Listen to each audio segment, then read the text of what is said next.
नमस्कार दोस्तों, प्रस्तुत है मुंशी प्रेमचंद्र द्वारा लिखी कहानी जीवन सार। मेरा जीवन सपाट समतल मैदान है। इसमें कहीं कहीं गड्ढे हैं तो है, मगर टीले पर्वतों, घने जंगलों, गहरी घाटी और खंडरों की उपस्थिति नहीं है। जो सज्जन पहाड़ों की सैर के शौकीन हैं, उन्हें तो यहाँ निराशा ही हाथ लगेगी। मेरा जन्म संवत 1867 में हुआ था। पिता डाकखाने में क्लर्क थे, माता बीमार, एक बड़ी बहन थी। उस समय पिताजी को शायद 20 रुपये मिलते थे।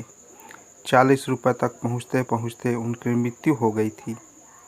यूँ तो बड़े विचारशील, जीवन पथ पर आंखें खोलकर चलने वाले व्यक्ति थे, लेकिन आखिरी दिनों में एक ठोकर खाकर ही गए और खुद तो गिरे ही थे, साथ ही उसी धक्के में मुझे भी गिरा दिया।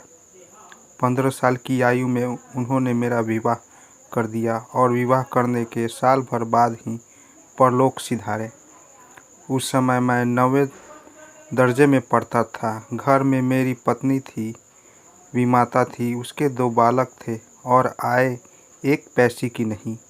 घर में जो कुछ लेई पूंजी थी वह पिताजी की 6 महीने की बीमारी तथा क्रियाक्रम में खर्च हो चुकी थी। और मुझे अरमान था वकील बनने का, एमए पास करने का। नौकरी उस ज़माने में भी इतनी दुष्पाय थी जितनी अब भी है। दौड़ धूप करके शायद 10-12 की कोई जगह पा जाता, पर यहाँ तो आगे बढ़ने की धुन थी। पाँव में लोहे की नहीं, अष्टधातु की बेड़ियाँ थी। उस पर मैं चढ़ना चाहता था, पहाड़ पर।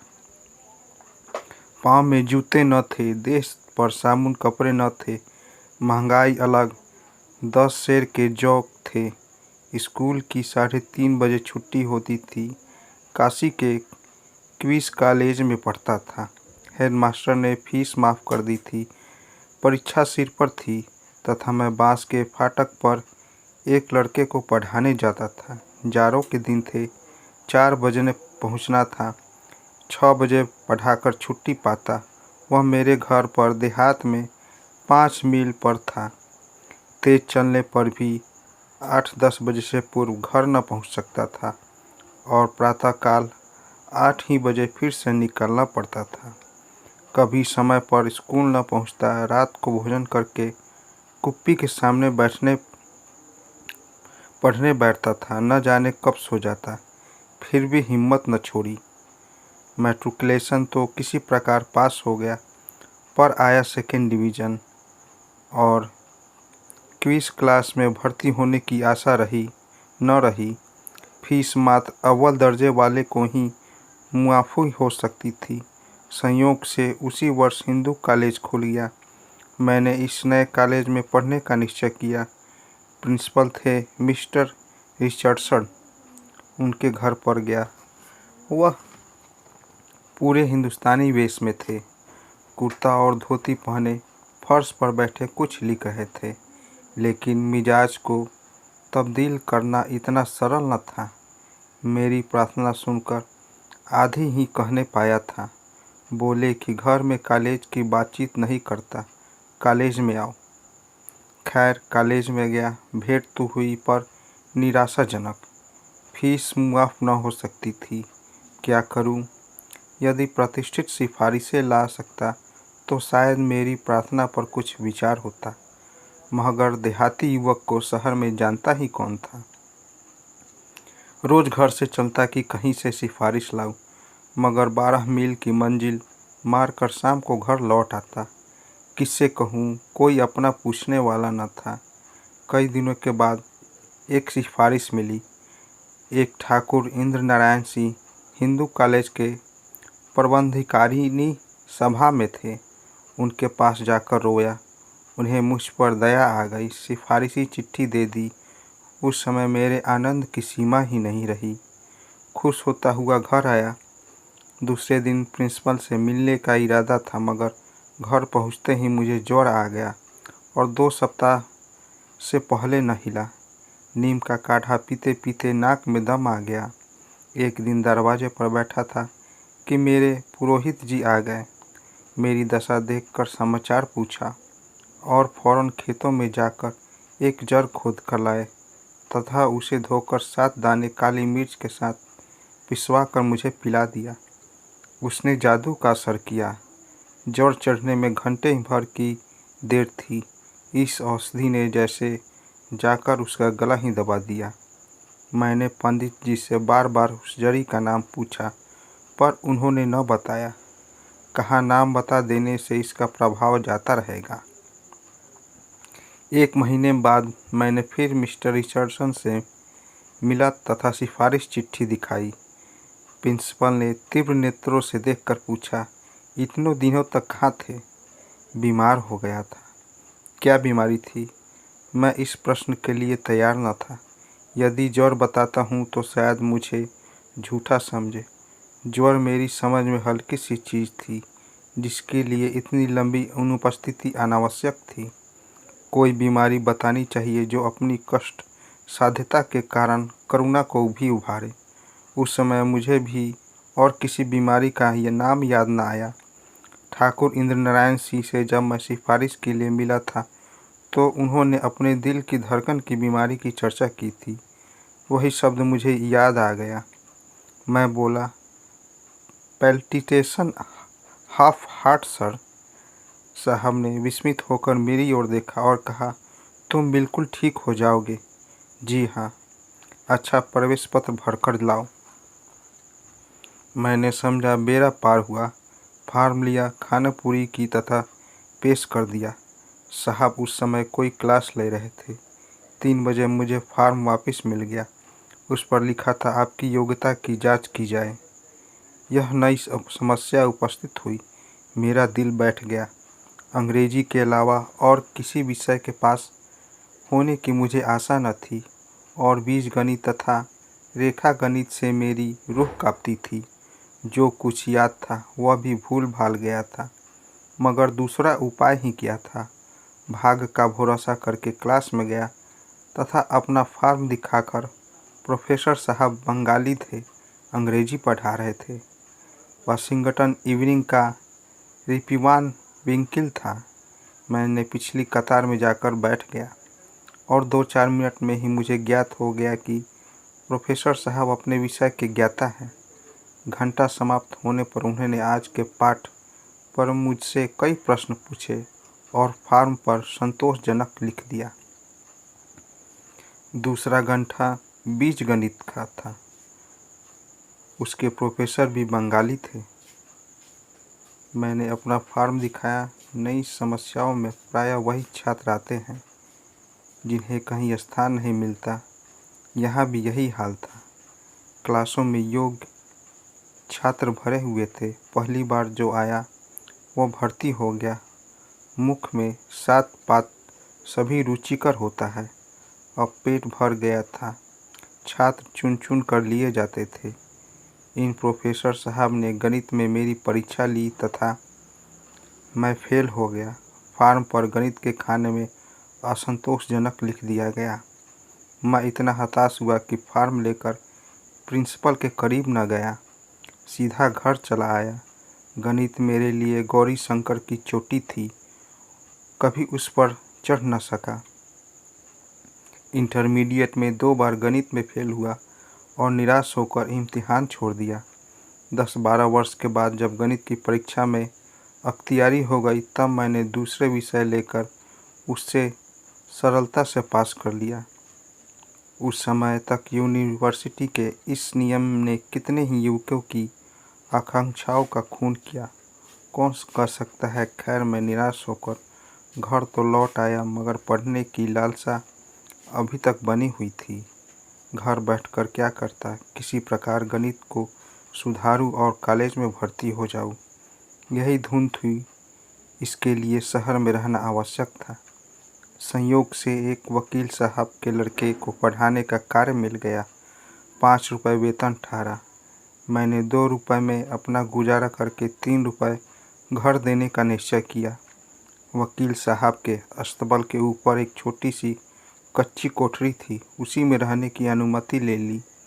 एक टाट का टुकड़ा बिछा दिया। बाजार से एक छोटा सा लैंप लाया तथा शहर में रहने लगा। घर से कुछ बर्तन भी लाया था। एक समय खिचड़ी पका लेता और बर्तन धो माँज कर लाइब्रेरी चला जाता। गणित तो मात्र बहाना था। उपन्यास आदि पढ़ा करता। पंडित रतननाथ दर का फसाना आजाद उन्हीं दिनों पढ़ा। चंद्रकांता सन्नति भी पढ़ा। बंकिम बाबू के उर्दू अनुवाद जिसके पुस्तकालय में मिले सब पढ़ डाले। जिन वकील साहब के लड़कों को पढ़ाता था उनके साले मेरे मैट्रिकुलेशन में पढ़ते थे। उन्हीं की सिफारिश से मुझे यह पद प्राप्त हुआ था। उनसे दोस्ती थी, इसलिए जब ज़रूरत होती पैसे उधार ले लिया करता। वेतन मिलने पर हिसाब हो जाता। कभी 2 रुपये हाथ आते, कभी 3। जिस दिन वेतन के 2-3 रुपये मिलते मेरा संयम से हाथ से निकल जाता। प्यासी तृष्णा हलवाई की दुकान की तरफ खींच ले जाती। 2-3 आने पैसे खाकर ही उठता। उसी दिन घर जाता तथा 2-2.5 रुपये दे आता।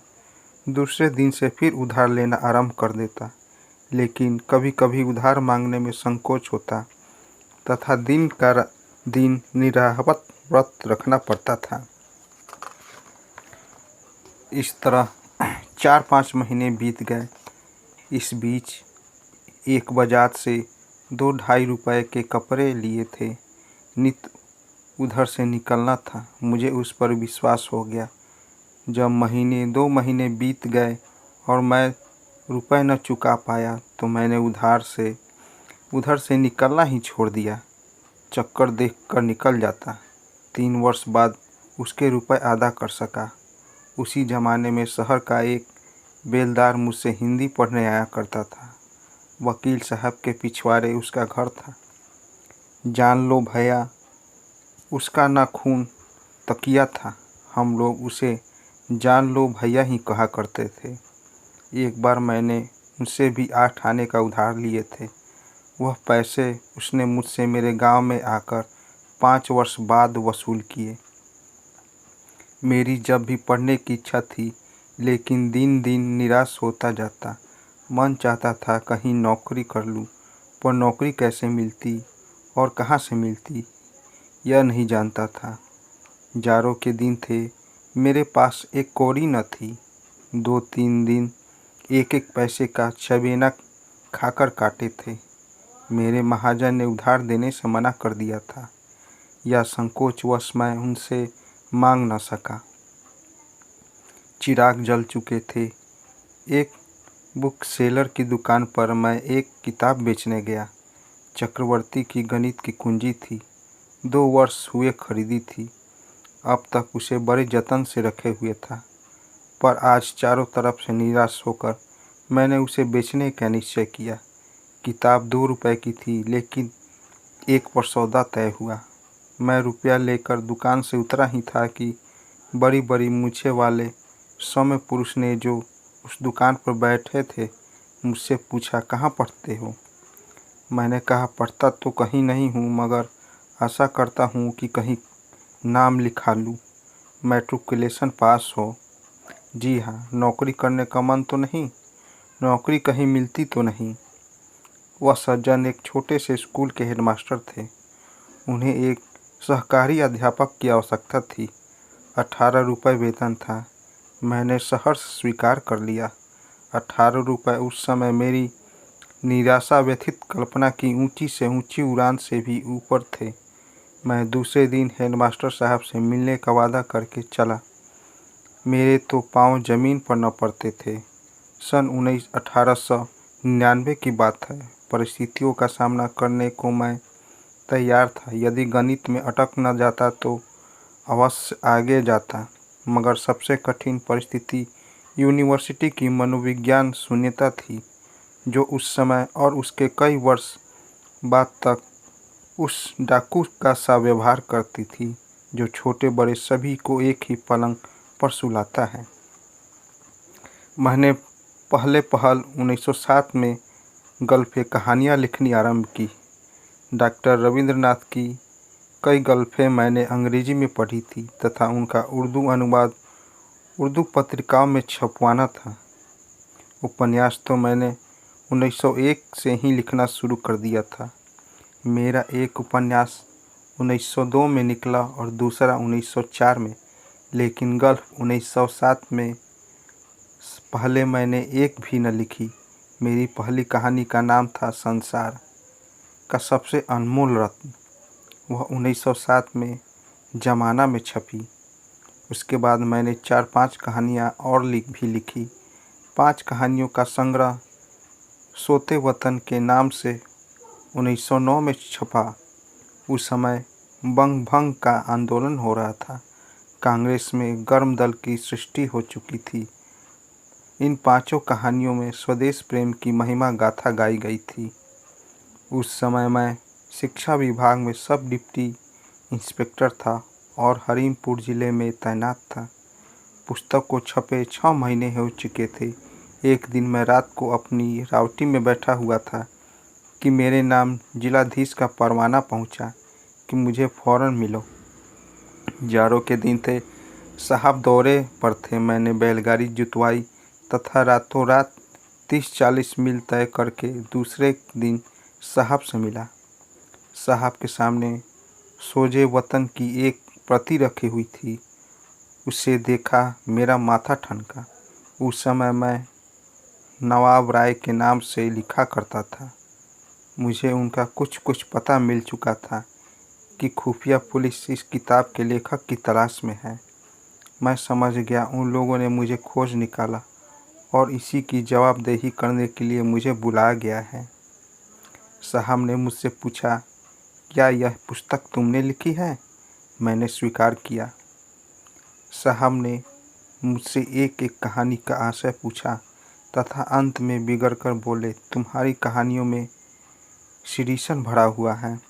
अपने भाग्य को सराहो की अंग्रेजी अलमारी में हो। मुगलों का राज होता तो तुम्हारे दोनों हाथ काट दिए जाते। तुम्हारी कहानियाँ एकांगी है। तुमने अंग्रेजी सरकार की बेइज्जती की है आदि। फैसला हुआ कि मैं सोते वतन की सभी प्रतिमाएं सरकार के हवाले कर दूं और साहब की अनुमति के बिना कभी कुछ न लिखूं। मैंने समझा, चलो रास्ता छूटे। 1000 प्रतियां छपी थी। अभी कठिनाई से 300 बिकी थी। 700 प्रतियां मैंने जमाना कार्यालय से मंगाकर साहब को पूजा में अर्पण कर दी। मैंने समझा था बला टल गई, मगर अधिकारियों को इतनी आसानी से संतोष न हो सका। मुझे बाद में मालूम हुआ कि साहब ने इस विषय में जिले के अन्य कर्मचारियों से परामर्श किया।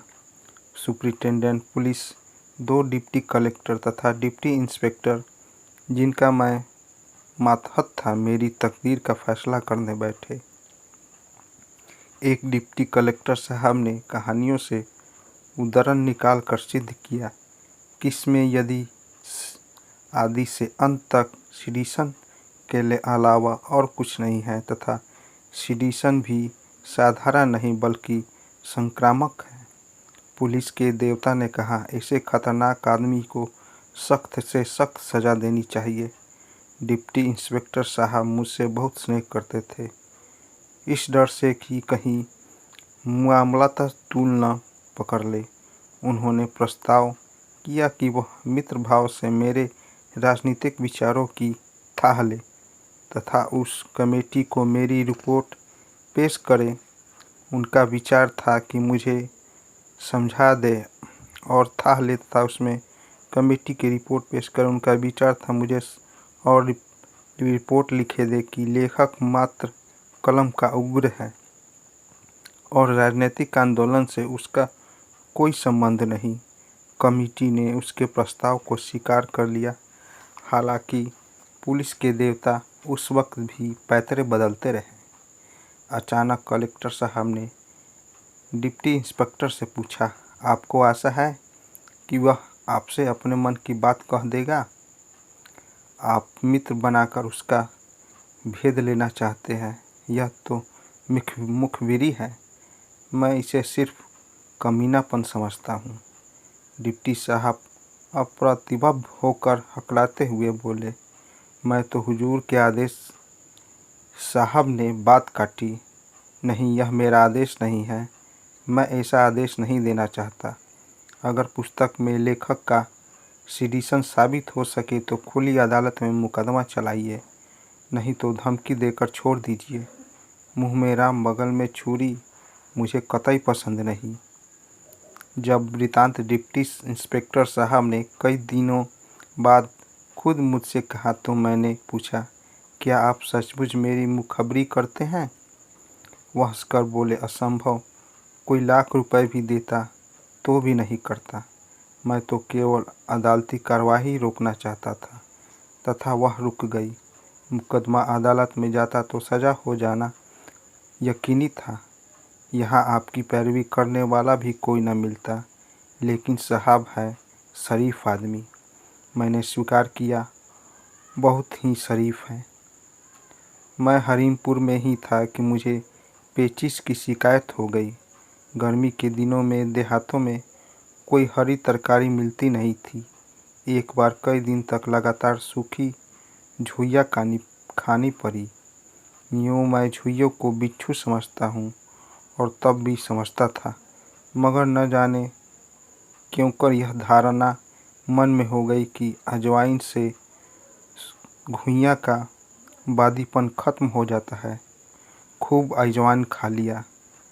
10-12 दिन तक किसी प्रकार का कष्ट न हुआ। मैंने समझा शायद बुंदेलखंड की पहाड़ी जलवायु ने मेरी दुर्बल पाचन शक्ति को तीव्र कर दिया।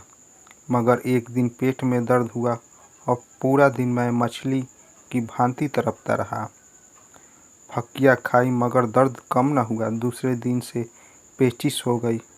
मल के साथ आव आने लगा, मगर दर्द जाता रहा। 1 महीना बीत चुका था। मैं एक कस्बे में पहुंचा तो वहां के थानेदार साहब ने मुझसे थाने में ही ठहरने तथा भोजन करने का आग्रह किया। कई दिनों से मूंग की दाल खाते खाते पथ करते करते ऊब गया था। सोचा, क्या हरज है, आज यहीं रुक जाता हूँ, भोजन तो स्वादिष्ट मिल जाएगा। थाने में ही अड्डा जमा दिया। दारोगा जी ने जिमीदी की सब्जी पकवाई। पकौड़ी, दही, बड़े, पुलाव मैंने एहतियात से खाया। जमीकंद तो मैंने सिर्फ 2 फाके खाई, लेकिन खा पी कर जब थाने के सामने दारोगा जी के फूस के बंगले में लेटा तो 2-2.5 घंटे बाद पेट में पुनः दर्द होने लगा। सारी रात और अगले दिन भर कराहता रहा। संडे की 2 बोतलें पीने के बाद कै हुई तो जाकर चैन मिला। मुझे कि यकीन हो गया यह जमीकंद की कास्तानी है। घुइयाँ से पहले मेरी कुट्टी हो चुकी थी, अब जमीकंद से भी शत्रुता हो गई। तब से इन दोनों चीज़ों की सूरत देखकर मैं काँप जाता हूँ। दर्द तो फिर जाता रहा, मगर पेचिश ने अड्डा जमा लिया।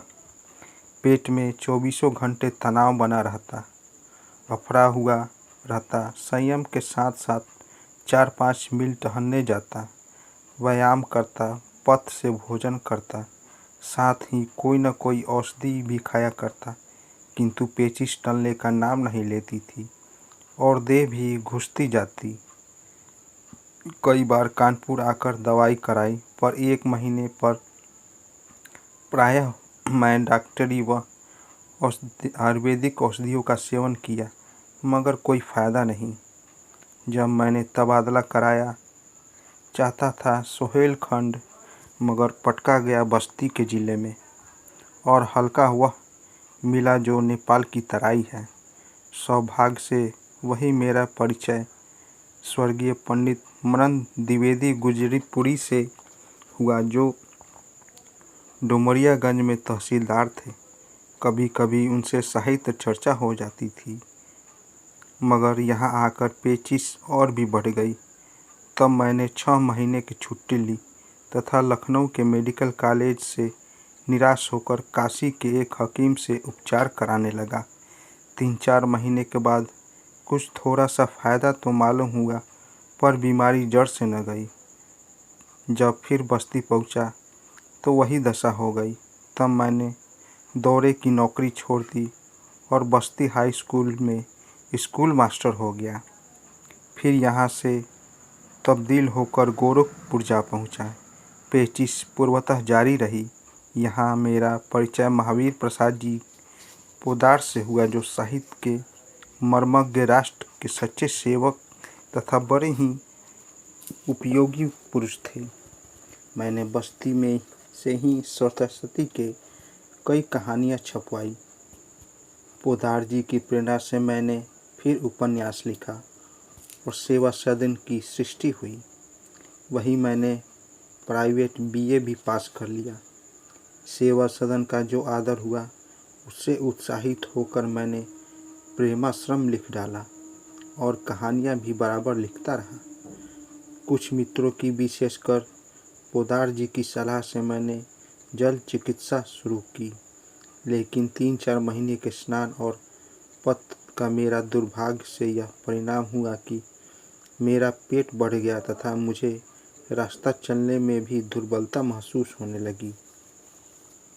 एक बार कई मित्रों के साथ मुझे एक जीने पर चढ़ने का अवसर पड़ा और लोग धड़धड़ाते हुए चले, मगर मेरे पाँव ही न उठते थे। बड़ी कठिनाई से हाथों का सहारा लेते हुए ऊपर पहुंचा।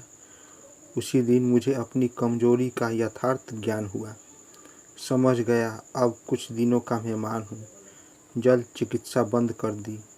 एक दिन संध्या समय उर्दू बाजार में श्री दशरथ प्रसाद द्विवेदी जी, संपादक स्वदेश, से मेरी भेंट हो गई। कभी कभी उनसे भी साहित्य चर्चा होती रहती थी। उन्होंने मेरी जद सूरत देखकर खेद के साथ कहा, बाबूजी, आप तो बिल्कुल पीले पड़ गए हैं, कोई उपचार कराइए।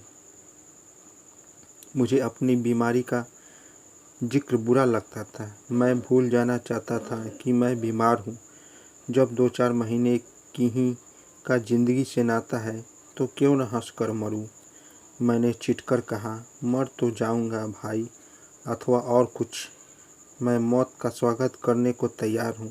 द्विवेदी जी बेचारे लज्जित हो गए। मुझे बाद में अपनी उग्रता पर बड़ा खेद हुआ। यह 1921 की बात है। सहयोग आंदोलन जोरों पर था। जलियांवाला बाग हत्याकांड भी हो चुका था। उन्हीं दिनों महात्मा गांधी ने गोरखपुर का दौरा किया। गाज मियाँ के मैदान में ऊंचा प्लेटफार्म तैयार किया। 2 लाख से कम भीड़ न थी। क्या शहर, क्या देहात, श्रद्धालु जनता दौड़ी चली आती थी। ऐसा समारोह मैंने अपने जीवन में कभी नहीं देखा था। महात्मा जी के दर्शनों का यह प्रताप था कि मुझ जैसा मरा हुआ आदमी भी चेत उठा। उसके 2-3-4 दिन बाद मैंने अपनी 20 वर्ष की नौकरी से इस्तीफा दे दिया। अब देहात में चलकर कुछ प्रचार करने की इच्छा हुई। पोद्दार जी का देहात में एक घर था। हम और वह दोनों वहां चले गए तथा खर्च बनवाने लगे। वहां जाने के 1 ही सप्ताह बाद मेरी पेचिश कम होने लगी। यहाँ तक कि 1 महीने के भीतर मल के साथ आव आना बंद हो गया। फिर मैं काशी चला आया तथा अपने देहात में बैठकर कुछ प्रचार और कुछ साहित्य सेवा में जीवन को सार्थक करने लगा। दास्ता से मुक्त होते ही मैं 9 वर्ष के जीर्ण रोग से मुक्त हो गया। इस अनुभव ने मुझे कट्टर भाग्यवादी बना दिया। अब मेरा दृढ़ विश्वास है कि ईश्वर की जो मर्जी होती है वही होता है और मनुष्य का उद्योग भी इच्छा के बिना सफल नहीं होता है। तो दोस्तों, कैसी लगी कहानी? कहानी अच्छी लगी हो तो मेरे चैनल को ज़रूर सब्सक्राइब करें और साथ साथ बेल आइकन को भी ज़रूर दबाएं ताकि मेरी कहानी सबसे पहले आप तक पहुंचे।